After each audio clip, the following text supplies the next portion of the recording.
Comment se sent Manon?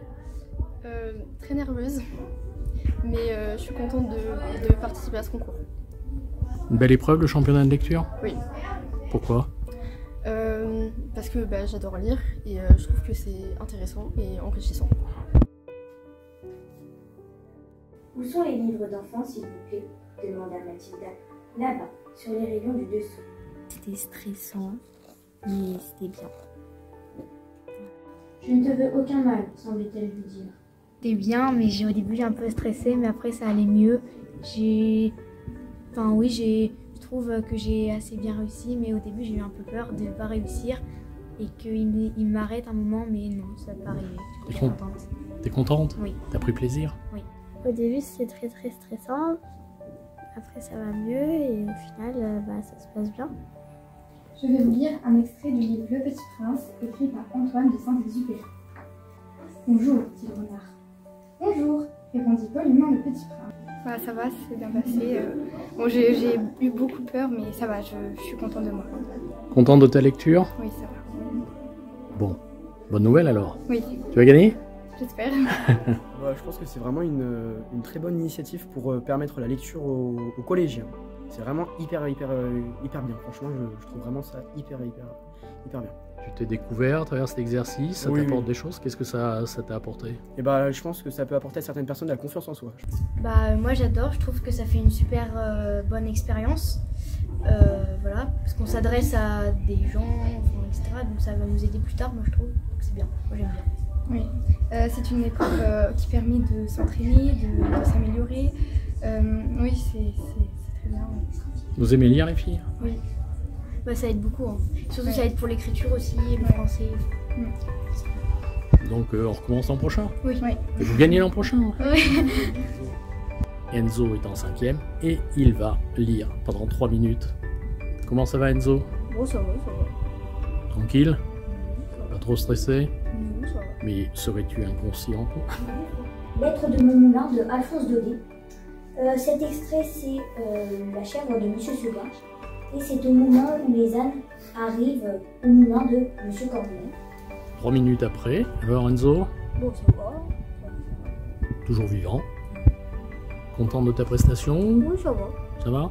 Je suis un peu stressée, mais après j'ai hâte de passer quand même, parce que l'année dernière, vu que j'avais fait une bonne lecture, j'ai hâte de recommencer.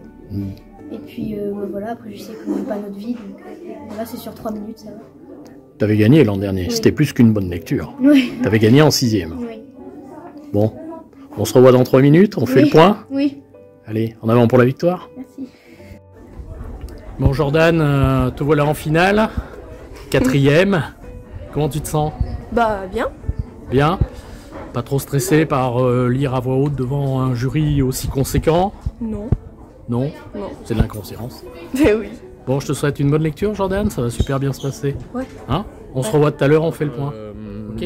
Madame Pichon, bonjour, vous êtes jury pour la 4e année de suite au championnat de lecture, pour la finale. Comment avez-vous trouvé les prestations des élèves? Une des meilleures sessions qu'on ait faites pour l'instant. J'ai trouvé les prestations très intéressantes, les élèves très investis, certains très stressés. Voilà, mais en tout cas tout le monde a très bien joué le jeu.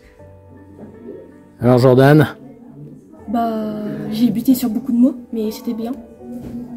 Je pense que c'est les autres qui vont gagner, pas moi. T'es moins contente de ta lecture que quand tu t'entraînais? Ouais. Ouais. J'ai peur de bégayer, de sauter une phrase, enfin... Je suis pas bien. Ça... C'est le cœur qui bat? Ouais. Bon, J'ai ma grande, voix hein. et tout. J'espère que je vais être droite, que je vais pas trop bouger et que je vais... déjà là, je vais pas bégayer et arriver à parler fort. Mon point faible, je parle très bas.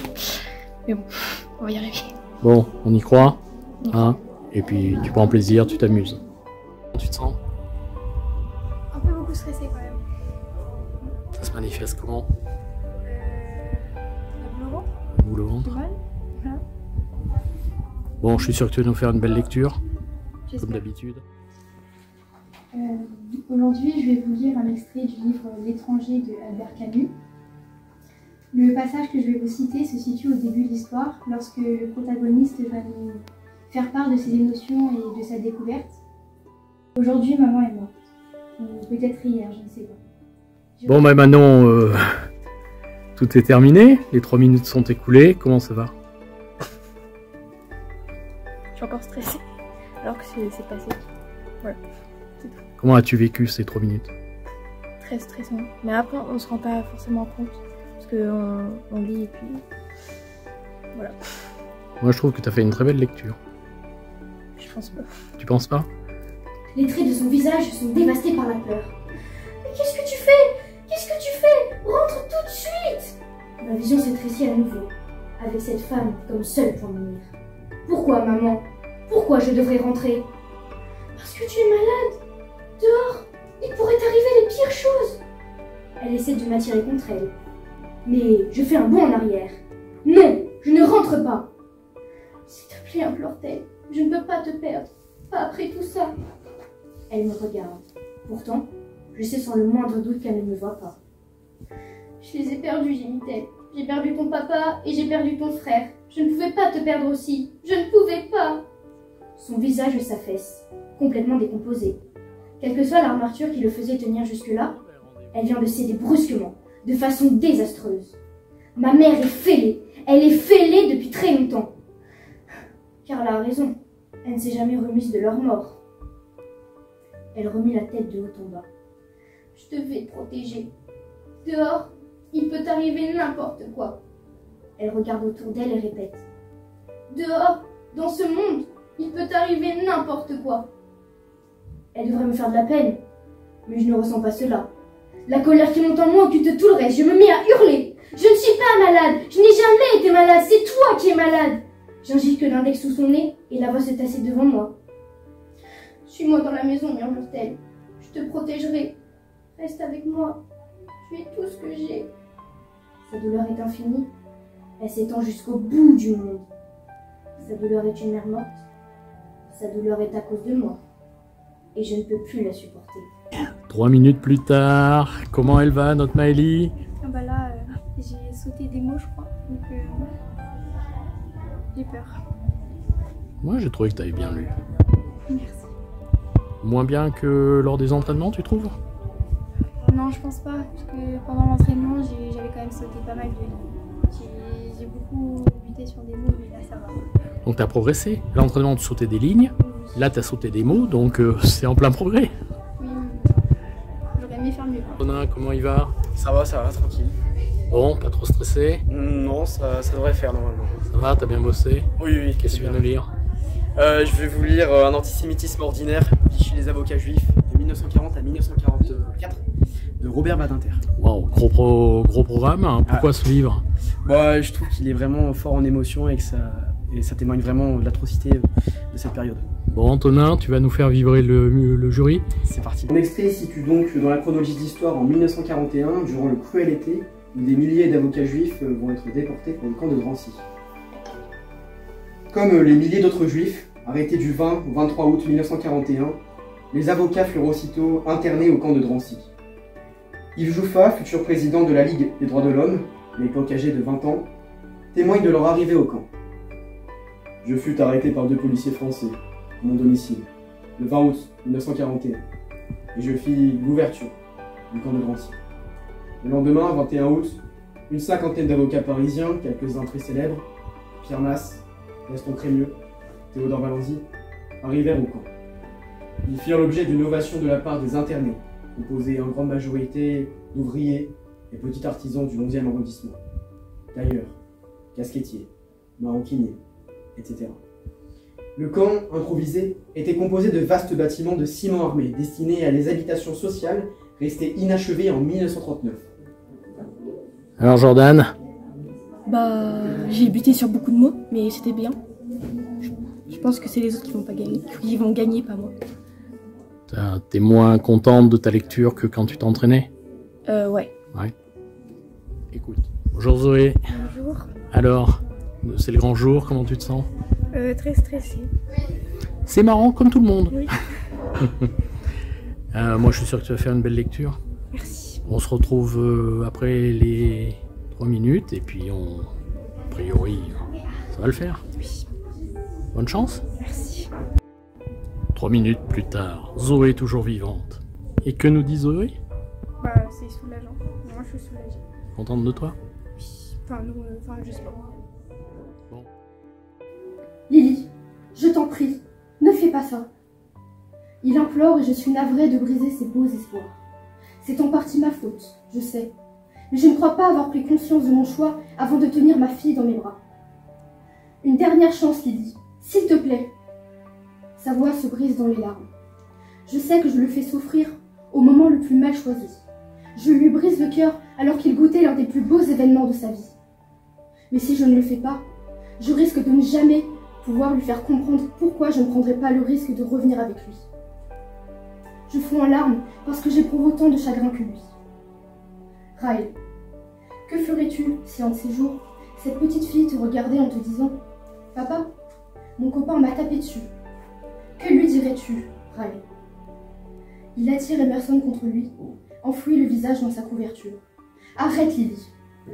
Je me rapproche de lui, place la main sur le dos du bébé, tout en essayant d'attirer son regard. Et si elle te disait « Papa, mon mari m'a poussé dans l'escalier. Il a dit que c'était un accident. Que dois-je faire ?»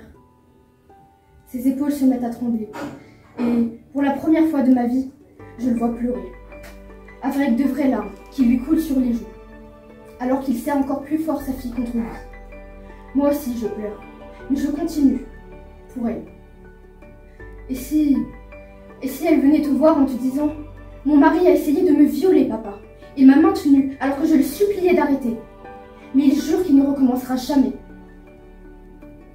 Que dois-je faire, papa ?» Il l'embrasse sur le front, le visage baigné de larmes. Que lui répondrais-tu, Riley? Dis-moi. Je voudrais savoir ce que tu répondrais à notre fille si l'homme qu'elle aimait de tout son cœur lui faisait du mal. Dans un sanglot, il m'entoure d'un bras. Je la supplierais de le quitter, articule-t-il. Ses lèvres s'appuient désespérément sur mon front et je sens ses larmes me couler sur les joues. Il porte ses lèvres à mon oreille, nous serre toutes les deux contre lui. Ouais, maintenant, nous voilà de retour au CDI. Comment s'est passé ta finale? J'étais très stressée et je manquais de salive, donc j'ai peur d'avoir bégayé un petit peu à un moment. C'est quand même une lecture qui était émouvante, hein? Oui. T'es contente de toi quand même? Oui, quand même. Bon, on va creuser les doigts? Oui. Je crois que ça s'est bien passé. J'espère. Oula, quelle petite voix! Y aurait-il de l'émotion? Un peu. Comment tu vas? En vrai, ça va, mais ouais, j'ai peur quand même. C'est normal d'avoir peur. Bon, moi je suis sûr que tu vas faire un super truc. Belle lecture. Courage! Merci. Bonjour, je vais vous lire un passage de La Nuit des Oubliés de Christian Grenier. C'est un livre, c'est un roman policier où on suit les enquêtes de Max et Logiciel, un couple d'enquêteurs qui sont sur l'affaire d'une jeune fille nommée Ophélie, retrouvée morte, et qui n'a pas exactement la même ADN que les autres humains. Et je vais vous lire le passage où Max et Logiciel se rendent dans un centre commercial pour acheter un drone pour observer une chartreuse, parce qu'ils pensent que le... 180 secondes plus tard avec Zoé. Alors Zoé, après ces 180 secondes de lecture à voix haute devant 5 jurys. En vrai, ça va. Ça va? Ouais. J'ai l'impression que tu t'es beaucoup amusé à ta lecture. Oui. Je me trompe? Non, c'est vrai, c'était vachement bien en vrai. Ouais? Contente? Ouais. Bon bah super. Je crois que là, ça commence à délibérer et on va creuser les doigts. Ah oui. Et je suis contente, ça me fait plaisir. C'est tout. Bah, c'était une chouette expérience et à refaire.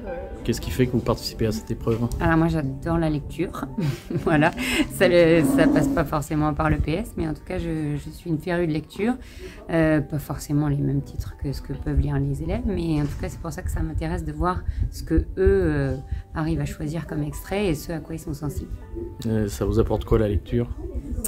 Ah bah la lecture, je m'évade, voilà, sur différents styles, des policiers, des histoires romancées, voilà, ou des biographies, et j'adore ça. Et pour vous, c'était quoi les critères importants quand vous écoutiez les jeunes lecteurs lire? Alors moi déjà j'ai été attentive à l'extrait qu'ils avaient choisi. savoir si c'était un extrait important à l'intérieur du livre, si c'était vraiment à un moment donné précis qui donne un peu plus de poids à leur extrait, et puis le ton surtout.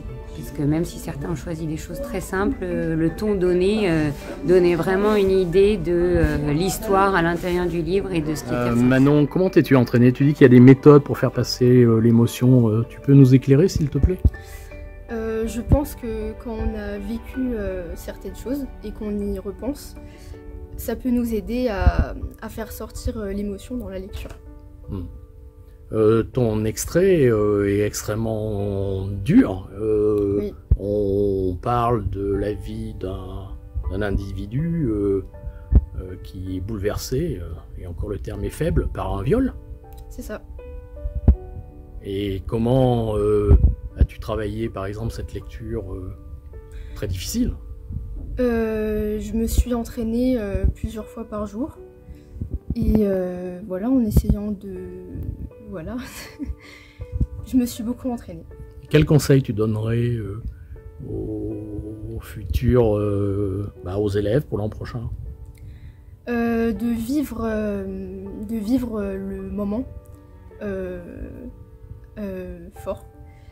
Et voilà. Ça veut dire quoi, vivre le moment fort? Je sais pas trop comment formuler ma phrase. S'immerger dans les personnages? C'est ça. S'imprégner comme si on était dans la scène, quoi. Comme si c'était nous. Comment t'as fait pour choisir ton extrait?